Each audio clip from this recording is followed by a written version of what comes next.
कहानी खूनी दरिंदों का गांव। अमेरिका के मध्य पश्चिम हिस्से में स्थित एक घना जंगल है जिसे लोग ब्लड वैली के नाम से जानते थे। इस जंगल में एक समृद्ध गांव हुआ करता था। उस गांव का नाम प्लेजेंट क्रीक था। आज यह जगह वीरान पड़ी थी, लेकिन इसके खंडरों में अभी भी कुछ ऐसा था जो वहां से गुजरने वाले किसी भी व्यक्ति को दहशत और सिरहन से भर देता था। एमा, जैक, सारा और डेविड चारों दोस्तों का समूह, जिसने अपने जीवन को रोमांचक बनाने के लिए कई रहस्यमयी और भूतिया जगहों की यात्रा की थी, अब इस गांव के रहस्य को जानने के लिए निकल पड़े। इंटरनेट पर मिली डरावनी कहानियों ने इन चारों को यहाँ आने के लिए प्रेरित किया था। एमा ने इस गांव के बारे में कई कहानियां पढ़ी थीं और इस सब पर वे गांव के भयानक सच का सामना करने के लिए तैयार थे।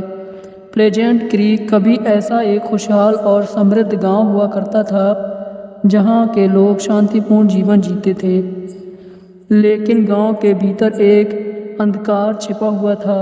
गांव में एक धार्मिक संप्रदाय का नेतृत्व था। सैमुअल ग्रेव नामक एक प्रभावशाली और निर्दयी व्यक्ति राज करता था। रेब सैमुअल अपने अनुयायियों को यह विश्वास दिलाता था कि केवल वही लोग स्वर्ग जाएंगे जो शुद्ध और पवित्र हैं। इस शुद्धता को बनाए रखने के लिए उसने गांव में कई अत्याचार किए थे। रेब सैमुअल ने गांव के लोगों को पापियों के खिलाफ उकसाया और इन पापियों की पहचान वह खुद से करता था और फिर उन्हें शुद्ध करने के लिए नाम पर एक भयानक यातनाएं दी जाती थीं। गांव के निर्दोष लोग, महिलाएं, बच्चे, बूढ़े तथा कथित शुद्धिकरण की क्रूर प्रक्रियाओं का शिकार बनते रहते थे। जल्द ही पूरा गांव खून से लथपथ हो गया था और प्लेजेंट क्रीक अब एक नर्क में बदल चुका था। लेकिन सैमुअल का आतंक यहीं ख़त्म नहीं हुआ। एक दिन गांव के लोगों ने उसके खिलाफ विद्रोह किया, लेकिन उनके प्रयास व्यर्थ साबित हुए। सैमुअल ने उन सभी को एक ही रात में मौत के घाट उतार दिया। उसी रात गांव में एक भयानक तूफान आया जिसने पूरे गांव को तबाह कर दिया। उस दिन के बाद जो भी उस गांव में गया वह कभी लौट कर नहीं आया। गांव के खंडरों में केवल दर्दनाक चीखें और डरावनी आवाज़ें गूंजती रहीं। इसी कारण से इस जगह का नाम बदलकर ब्लड वैली रख दिया गया। एमा, जैक, सारा और डेविड ने उसी दिन के लिए कई महीनों तक तैयारी की थी। वे चारों जानते थे कि यह जगह बहुत खतरनाक हो सकती है, लेकिन उत्सुकता ने उनके डर पर काबू पा लिया था। वे एक पुरानी वैन में सवार होकर उस दिन ब्लड वैली की ओर चल पड़े। रास्ते भर वे अपने पुराने अनुभवों के बारे में हंसी मजाक करते रहे, लेकिन जैसे ही वे गांव के करीब पहुंचे उनकी हंसी धीरे धीरे गायब हो गई। गांव के करीब पहुंचते ही उन्हें एक अजीब सी गंध महसूस हुई। हवा में सड़न जैसी और खून की गंध आ रही थी। जैसे ही वे गांव के मुख्य द्वार पर पहुंचे उन्होंने देखा कि वहां कोई भी स्वागत के लिए नहीं था। गांव पूरी तरह से वीरान और खंडर में बदल चुका था। चारों ओर खिड़कियां टूटी हुई थीं और दीवारों पर खून के धब्बे साफ दिख रहे थे। चारों दोस्तों ने गांव के अंदर कदम रखा। हवा अचानक ठंडी सी हो गई। चारों ओर सन्नाटा सा छा गया। एमा, जो हमेशा समूह का नेता बनी रहती थी, एमा ने सुझाव दिया कि वे गांव के केंद्र में स्थित पुराने चर्च की ओर चलें।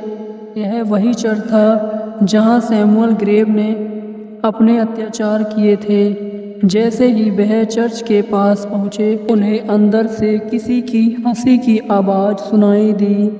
वह आवाज़ बेहद डरावनी थी, जैसे कोई पागल व्यक्ति हंस रहा हो। जैक ने हिम्मत जुटाकर चर्च का दरवाज़ा खोला और अंदर घुस गया। बाकी दोस्त भी उसके पीछे पीछे चले गए। चर्च के अंदर दीवारों पर अजीब व गरीब चित्र बने हुए थे। उन चित्रों में लोगों को पीड़ा सहते हुए दिखाया गया था। सारा ने उन चित्रों को देखकर कहा, ये सब तो बहुत ही भयानक है, हमें यहाँ से चले जाना चाहिए। लेकिन एमा उसकी बात को अनसुना कर दिया और चर्च के अंदर आगे बढ़ने का इशारा किया। चर्च के अंदर जैसे ही वे गहराई में गए, अचानक एक दरवाज़ा ज़ोर से बंद हो गया। चारों दोस्तों के दिल की धड़कनें तेज हो गईं। तभी एक ठंडी हवा का झोंका उनके शरीर से होकर गुजरा और चर्च के अंदर रखी मोमबत्तियां अचानक जल उठीं। वे सभी डर के मारे कांपने लगे। जैक ने चारों ओर नज़र दौड़ाई और कहा, यहाँ कुछ तो गलत है, हमें यहाँ से निकलना चाहिए। लेकिन जैसे ही वे दरवाजे की ओर मुड़े, उन्हें किसी ने दरवाज़ा बंद हो चुका था और बाहर जाने का कोई रास्ता नहीं था। तभी उन्हें अचानक भीतर से किसी के पैरों की आहट सुनाई दी। वह आहट धीरे धीरे उनके करीब आ रही थी। एमा ने अपनी टॉर्च का प्रकाश उस दिशा में डाला और उन्होंने देखा कि एक डरावने चेहरा, जिसकी आंखें लाल थीं, धीरे धीरे उनकी ओर बढ़ रहा था। वह चेहरा किसी इंसान का नहीं था, वह सैमुअल ग्रेव की आत्मा थी जो अब भी उस चर्च में भटक रही थी। सैमुअल ग्रेव की आत्मा जोर से चिल्लाते हुए बोली, तुम लोग मेरे गांव में क्या कर रहे हो? यहाँ से चले जाओ, वरना तुम्हारा भी वही हश्र होगा जो उन पापियों का हुआ था। एमा ने कांपते हुए पूछा, तुम्हें क्या चाहिए? सैमुअल की आत्मा ने कहा, मुझे और कुछ नहीं चाहिए, सिर्फ तुम्हारी आत्माएं। इतना कहते ही चर्च के अंदर अचानक भयानक चीखें गूंजने लगीं। जैक, सारा और डेविड ने भागने की कोशिश की, लेकिन दरवाज़ा पूरी तरह से बंद हो चुका था। सैमुअल की आत्मा ने एक एक कर उन पर हमला करना शुरू कर दिया। सबसे पहले उसने डेविड पर हमला किया। डेविड ने बचने की पूरी कोशिश की, लेकिन सैमुअल की पकड़ से नहीं बच सका और उसकी आत्मा को खींच लिया गया। डेविड के बाद सारा और जैक की बारी थी। जैक ने अपने साथ लाया हुआ चाकू निकाला और आत्मा पर वार करने की कोशिश की, लेकिन चाकू आत्मा के शरीर में धंसते ही टूट गया। सैमुअल की आत्मा जैक को हवा में उड़ाकर दीवार पर पटकने लगी। जैक के सर से खून बहने लगा और वह बेहोश हो गया। सारा ने एमा का हाथ पकड़कर भागने की कोशिश की, लेकिन वे चर्च के दरवाजे से टकराई। सैमुअल की आत्मा ने सारा को भी नहीं छोड़ा। उसने सारा को अपने लंबे नुकीले नाखूनों से जकड़ लिया और उसकी आत्मा चीरते हुए बाहर निकाल दिया। सारा भयानक चीखों से गूंजने लगी। अब सिर्फ एमा बची थी। उसने अपने दोस्तों की हालत देखकर डर से कांपना शुरू कर दिया। वह जानती थी कि अब उसकी बारी है। सैमुअल की आत्मा ने उसकी ओर बढ़ते हुए कहा, तुमने इस गांव का रहस्य जानने की कोशिश की और अब तुम्हें इसकी सज़ा मिलेगी।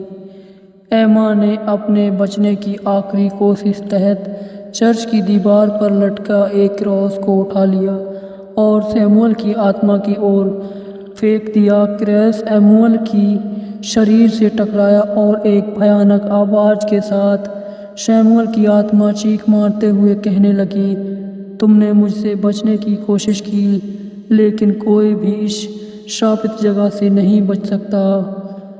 आखिरी चीख के साथ सैमुअल की आत्मा ने एमा पर हमला किया और उसे भी अपने साथ ले गई। उसकी आत्मा को चीखते हुए गायब हो गई। एमा की आंखें धीरे धीरे बंद हो गईं और चारों तरफ सन्नाटा छा गया।